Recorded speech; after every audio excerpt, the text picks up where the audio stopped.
Political leaders in New York and Virginia are touting the benefits of Amazon's historic expansion in their states.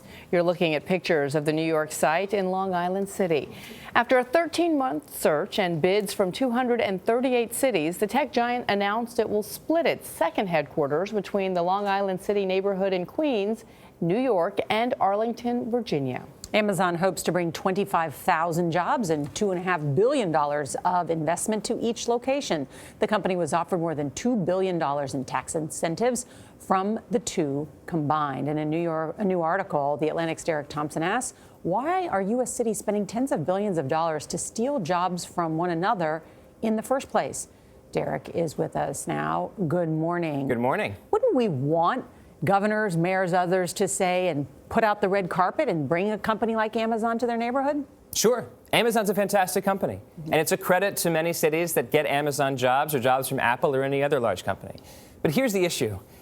Every year, we spend, as cities and states, $70 to $90 billion just to move jobs within the U.S., to steal jobs, essentially, from other U.S. cities and states. That's more than the federal government spends on housing or infrastructure. And this is money that is taken from cash that would be spent on streets, on roads, on bridges, on broken subway systems, like right here in New York, on schools, on municipal funds that should go to the people, but instead go to companies that can be worth trillions of dollars. Okay, so what about all the products that Amazon sells in Long Island City and New York that then creates tax revenue, sales tax? Absolutely. It's a great question. The experience, though, of lots of cities, like let's say, I'm going to use examples from Wisconsin and Washington, suggests that a lot of times companies promise to deliver on these subsidies, but actually don't. So Foxconn, for example, the Chinese manufacturer, received a $4 billion subsidy from Wisconsin to build a factory there. They've now said they're not going to create 13,000 jobs as initially promised, but rather 10,000 jobs. And oh, by the way, that factory they were going to build, they might not build, and if they do, it's going to be filled with robots. But Boeing has had a really similar experience in Washington, $8 billion subsidy for Boeing that they're now trying to claw back because they haven't created as many jobs as promised. So yes, these are great companies, but they don't always follow through with their promise. But some of these incentives are tied to jobs, unlike what we saw in Foxconn, right? So could you say lesson learned? This is a really interesting point, because you're right. If you're just going to subsidize the jobs that are created, what's the problem? Well, here's the problem. Amazon is a retail, advertising, and media conglomerate. And it is being paid $1.6 billion to move to the nation's capital of retail, advertising, and media. That seems like $1.6 billion to pay Amazon to do something they were probably going to do anyway, which is move many thousand jobs, maybe not 25,000, but many thousands and thousands of jobs to New York City, the nation's capital of business. So in many ways, you see these corporate subsidies go to pay companies to do that which they were going to do anyway. And that is wasteful spending, especially when it's taking one-to-one, one-for-one, from money that would go to roads, bridges, and education. Well, we don't know if they were going to do that, number one. But number two, Derek, sounds like you're drinking a little glass of haterade. Because why should Amazon be blamed? Because some could say, listen, this is just a smart business decision on their part. Isn't it up to the cities? The cities don't have to make the bid.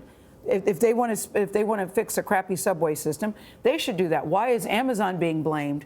Because they're taking advantage of a good business decision. You're exactly right. If I'm serving the haterade, I don't want to call you a hater. I'm not serving the haterade to Amazon. I'm not even maybe serving the haterade to New York City or New York State. I'd like to serve this haterade to the federal government, because there is a clause in the U.S. Constitution that says that the U.S. government has the ability to monitor interstate commerce, to make laws regarding that. And if we are essentially in a situation where states are spending $90 billion every year just moving jobs across state lines, the federal government can make a decision that says, maybe let's ban this. Maybe let's say that these states and cities can't spend any money at all on companies. They should spend monies on making their cities better, on improving infrastructure and workforce and education in those cities to create cities that companies want to go to anyway. Well, I say Amazon can't be blamed for that. No, are you upset about the cities that were chosen? I do think that to a certain extent, Amazon dramatized this as if it was going to be some sort of Cinderella ball where they were going to put the slipper on a surprising city's proverbial foot. And instead, it's sort of like they slipped the slipper onto, you know, the evil stepsister, Anastasia. I mean, not to denigrate New York City, but we don't need an Amazon to be the greatest, you know, business city in America. What about the information that Amazon acquired in terms of all the bids from these cities? Yeah, I think this is a fascinating case. We don't really know yet what information they got from each cities, but it's clearly the case that a city with national ambitions that's trying to build warehouses and offices around the country, around the world really, gain a lot of knowledge by essentially enticing these cities to tell them what their infrastructure plans on. So look, a brilliant, brilliant move by Jeff Bezos, who's a genius, but I would like to see the system, the rules of the system fixed. And a third smaller city in Nashville, we should point out as well. Indeed. Great to have you on. Thank you so much. Thank you. Don't drink so much haterade. Derek said not me. I think just raising good questions. Yes, Raising good yes. Great conversation. Thank you.